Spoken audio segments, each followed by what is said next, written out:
अंसार, बहुत बहुत बहुत स्वागत है आपका ज़िंदगी लाइव में। मुझे बहुत अच्छा लग रहा है इतने यंग ऑफिसर को अपने सामने देखकर। चाहूंगी कि आप सबको बताएं कि किस उम्र में आपने यूपीएससी की परीक्षा क्लियर की है। मैं 21 साल का था तब मेरा रिजल्ट आया था। 21 साल की उम्र में मैंने एग्जाम क्लियर की थी। वाह, and you been one of the youngest? जी। वाह।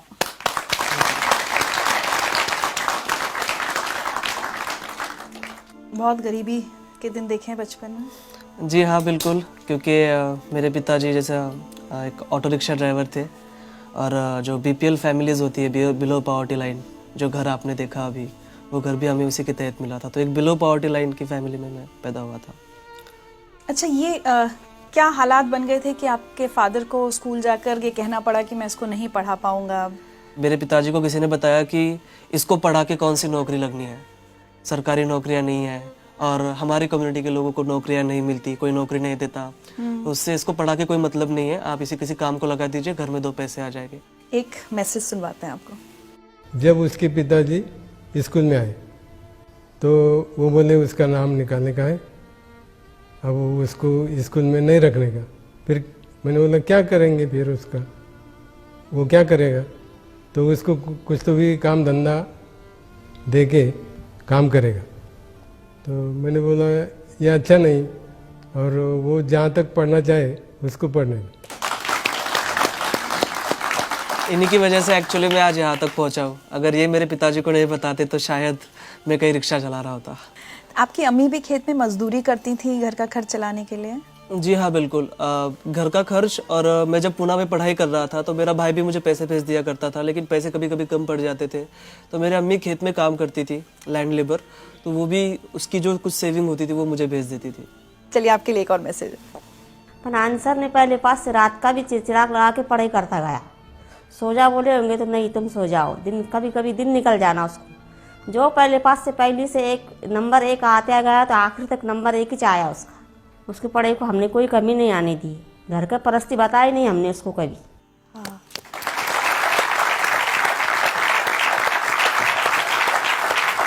और उस दौरान भी परिवार की स्थिति तो बदली नहीं थी, दिक्कतें थी। उस समय भी आपको बहुत काम वाम करना पड़ा अपनी किताबों का खर्च उठाने के लिए। 10th में मेरी छुट्टियां चल रही थी और मुझे कंप्यूटर सीखना था। तो MSc IT का कोर्स आता है, वो कोर्स मुझे करना था। उसकी फ़ीस थी लगभग 2,800 समथिंग, उस वक्त उसकी फ़ीस थी। पे करने के लिए पैसे नहीं थे, तो मैंने मेरे अब्बू को बताया कि भाई ये रेस्टोरेंट है, यहाँ पर मुझे काम करना है, मुझे वो लगभग 3,000 रुपये तक कुछ पगार दे रहे हैं। अब्बू ने कहा ठीक है, तुमको करना है तो करो।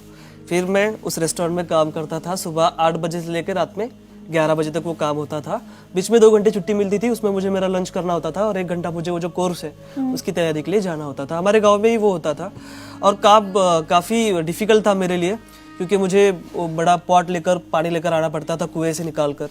फिर उसके बाद जो कस्टमर्स आएंगे उनको चाय सर्व करना, उनका टेबल वगैरह साफ़ कर देना, ये सब इस तरह का काम एक वेटर का काम था। और उसके बाद जब 10 बजे होटल बंद हो जाता था, गांव में 10 बजे जनरली हमारे बंद हो जाता था, तो 1 घंटा मुझे जो फर्श वगैरह होता था वो सब साफ़ करना होता था बैठ के हाथ से। तो वो काम मैंने किया। माय गॉड, तो घर में सिर्फ आप ही सबसे ज़्यादा पढ़े लिखे हैं, बाकी सबकी पढ़ाई छूट गई, काम करने लग गए या शादी हो गई बहनों की?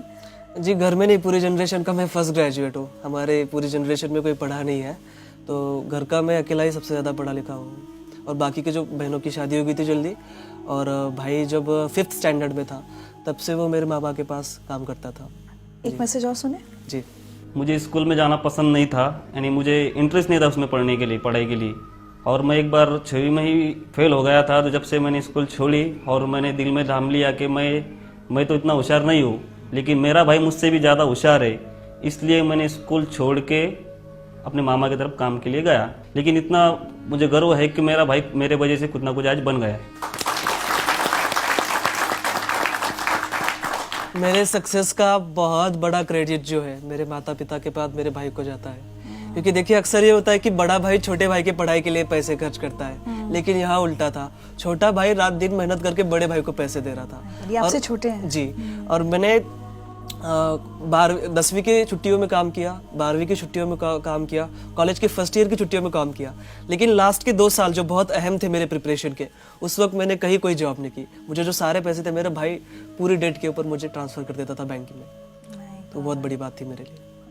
अच्छा, एक बात बताइए, कभी आपने अपने अब्बू से शिकायत की कि अब्बू अगर 4th में तब वो नहीं आप मेरे टीचर की बात मानते, अगर मेरी पढ़ाई छूट जाती तो आज मैं आईएएस ऑफिसर नहीं होता? मैंने कभी मेरे अब्बू से कोई शिकायत नहीं की है। कोई गरीब नहीं चाहता कि उसका बेटा कभी ना पढ़े, कहीं मोल मजदूरी करे चाइल्ड लेबर के तौर पर, कोई बाप नहीं चाहता, लेकिन वो मजबूरियाँ थी उनकी। सो मैं बहुत रिस्पेक्ट करता हूँ मेरे पेरेंट्स की। आज तो वो बहुत फख्र महसूस करते होंगे आपके ऊपर। जी जी जी। एक मैसेज और आया आपके लिए। 12वीं में उसको 100 पाव के 100 मार्क मिले, आर्ट्स में वो भी, तो मास्टर लोग मुझे वहाँ बुलाए, बाहर वाले कॉलेज में मेरा सत्कार रखे, मेरा स्वागत करे, मेरे को बुलाए। फिर मेरे और छाती ऐसी धड़कने को लगी कि मैंने बोला आप कुछ तो भी मेरा बच्चा बनने के काम का हो गया, कुछ तो भी है मेरे में ताकत। वो हिसाब से फिर मैं करते गया। फिर बाद में बोला अपने को जो घर भी बेचना पड़ा और दुकान भी बेचना पड़ी और गाड़ी भी बेचना पड़ी तो भी बेच डालेंगे, अपन अपने बच्चों को पढ़ाएंगे। उन्होंने मुझे पूछे कि आपका बच्चा क्या बना, तो मैं बोला सर मुझे वो भी नहीं मालूम, मेरे को इतना मालूम है कि मेरा बच्चा कोई ऑफिसर बनने वाला है। ये बताइए, अब ये सब हालात हो गए, उसके बाद ग्रेजुएशन, और दिमाग में ये कब आया कि मुझे यूपीएससी, मतलब गांव में जैसे आप पले बड़े, आपको पता भी नहीं होगा कि यूपीएससी की परीक्षा भी कुछ होती है, तो ये सफर तक कैसे पहुंचे? हमको एक घरकुल योजना मिली थी बीपीएल फैमिली के तहत। तो मेरे पिताजी तहसील ऑफिस में उसका चेक लाने के लिए गए थे। वहाँ के ऑफिसर ने कहा कि देखो अगर आप मुझे 10% देते हो, 30,000 हमको तब मिल रहे थे, 10% अगर आप देते हो इसका 3,000 रुपये, तो मैं आपको अभी चेक आपका सैंक्शन करा दूंगा फास्ट इमीडिएटली। ऐसे हालात में 3,000 रुपये की रिश्वत उन्होंने उस ऑफिसर को दे दी। तब उस वक्त मुझे रियलाइज़ हुआ कि करप्शन के सबसे बड़े शिकार हम जैसे गरीब लोग होते हैं। फिर 10th की छुट्टियों में हमारे एक क्लास टीचर थे मापारी सर, वो ब्लॉक एजुकेशन ऑफिसर बने, महाराष्ट्र पब्लिक सर्विस कमीशन के एमपीएससी के जो स्टेट का एग्जाम होता है वो क्लियर करके ऑफिसर बन गए। उनका मैंने पेपर में नाम पढ़ा, फिर उनको मैं जाकर मिला, मैंने कहा सर आप ऑफिसर बन गए और मुझे भी ऑफिसर बनना है, कैसे बनते मुझे प्लीज़ बताइए। फिर उन्होंने मुझे एमपीएससी के बारे में बताया। फिर मैं जब कॉलेज में गया 10वीं पास करके, वहाँ पर हमारे एक टीचर थे जो वो भी तैयारी कर रहे थे यूपीएससी की। मैंने उनसे एमपीएससी के बारे में पूछा और फ्लो में उन्होंने मुझे यूपीएससी के बारे में बता दिया कि ये भी बड़ा, उससे बड़ा एग्जाम होता है, इसमें से आईएएस बन सकते हो, कलेक्टर बन सकते हो। सपने देखने के लिए कौन से पैसे देने, और मेरे पास हारने के लिए कुछ था ही नहीं। तो मैंने कहा चलो बड़ा गैम्बल खेलते हैं, मैं अब यूपीएससी की तैयारी करूंगा। अंसर, कभी जब तैयारी कर रहे थे यूपीएससी की, उस दौरान भी तो ये फेज आया होगा कभी कि ये प्रेशर बने कि अब छोड़ो, इसमें तो पता नहीं होगा या नहीं होगा, कोई छोटी मोटी नौकरी कर लेते हैं, कम से कम अब्बू अम्मी का हाथ बटाएं, ये प्रेशर था आपके ऊपर? जी बिल्कुल था। बहुत बार ऐसा लगता था कि कंपटीशन देखिए 5-5.5 लाख बच्चे एग्जाम देते हैं, तैयारी करने वाले तो उससे भी ज़्यादा है। लेकिन बाद में खुद से मैं पूछता था कि ठीक है, मैं ये नहीं करूँगा तो क्या करूँगा, छोटी मोटी कहीं नौकरी कर लूँगा, उसमें मैं सेटिस्फाइड नहीं रह पाऊँगा, मुझे बड़ा करना है कुछ तो।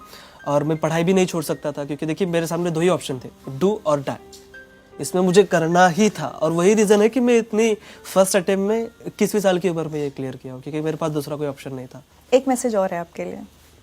जब यूपीएससी मेंस का रिजल्ट लगा उस दिन मैंने तुझे कॉल किया था और मैंने तुझे सबसे पहले बताया कि तू पास हो गया है।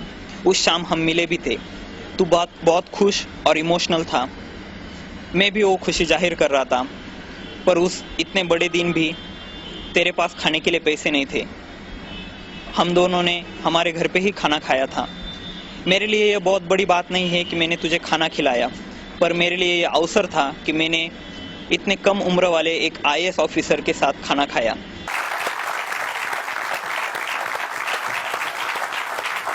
19 फरवरी के दिन मैं लाइब्रेरी में बैठा पढ़ाई कर रहा था और मुझे इसका फ़ोन आया।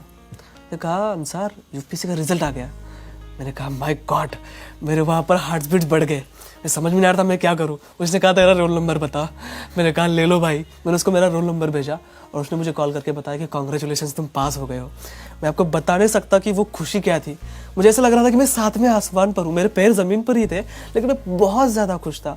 उस दिन शिव जयंती थी, पूना में नगाड़े बज रहे थे और मुझे ऐसा लग रहा था कि ये मेरे जीत के लिए बज रहे हैं। शिव जयंती के दिन मुझे ऐसा लग रहा था कि मुझे गिफ्ट मिल गया हो कोई। मैं बहुत खुश था। मैं मेरे दोस्तों के पास गया, हमने सेलिब्रेट किया। अब डिसाइड किया कि चलो बाहर खाने के लिए चलते हैं। अब जनरली देखिए एक रूल तो ये है कि जो कुछ जीतता है उसको ही खिलाना पड़ता है, उसको ही बिल पे करना पड़ता है।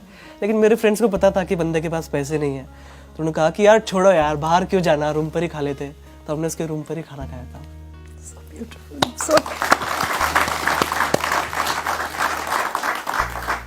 मेरे पास सच्ची आज शब्द नहीं आपकी बातें सुनकर कि इतनी खुशी हो रही है कि एक बच्चा कहाँ से कहाँ पहुँचा है और अब जल्द ही आपकी नौकरी की शुरुआत होने वाली है। आपको लगता है अंसार, आप जहाँ से आए हैं, आपका जो बैकग्राउंड है, क्या वो आपको एक अलग ऑफिसर बनाएंगी? मैं ये सोचता हूँ कि मेरे लाइफ में मैंने जो फेस किया है वो किसी और को फेस ना करना पड़े। तो जाहिर सी बात है कि मैं एक अच्छा ऑफिसर बन पाऊंगा, मेरे साथ वो मोटिवेशन रहेगा। जब भी मैं किसी बच्चे को कोई काम करते हुए देखूंगा तो मुझे वो फीलिंग आएगी कि कुछ साल पहले मैं भी ऐसा काम कर रहा था और मुझे बहुत बुरा लगता था जब मैं किसी को चाय सर्व करता था या किसी का टेबल साफ़ करता था। तो वो फीलिंग आएंगी और मैं उसके लिए काम करूँगा। तो मुझे लगता है कि मैं एक अच्छा ऑफिसर बन पाऊँगा just because of my background. आज अगर पीछे मुड़ के देखते हैं और अपनी ज़िंदगी की कोई एक चीज़ बदलना चाहें तो क्या होगा? मेरी ज़िंदगी की मैं चाहूँगा कि मेरा बचपन फिर से आ जाए और मेरे पिताजी उसमें IAS हो। सो जैस मुझे तो जब मुझे कोई यूनिफॉर्म ना मिला हो या कोई किताब ना मिली हो तो वो मुझे मिल जाए। कोई एक मैसेज जो आप सब लोगों को, और सिर्फ जो यहाँ बैठे हैं वो नहीं, जो बहुत सारे लोग टेलीविजन पर आपको देख रहे हैं और उसमें से बहुत सारे IAS की तैयारी कर रहे होंगे, उनको क्या मैसेज देना चाहेंगे? जी, मैं उनको यही मैसेज देना चाहूँगा, एक रिक्शा चलाने वाले का लड़का अगर IAS बन सकता है जिसने अपनी लाइफ में सारे ऑड्स देखे हो, तो मुझे ऐसा लगता है कि हमारे देश का कोई भी बच्चा, और गरीब से गरीब बच्चा भी, और किसी भी मजहब का बच्चा IAS बन सकता है। आप सभी को मेरी बहुत बहुत शुभकामनाएं। वाह।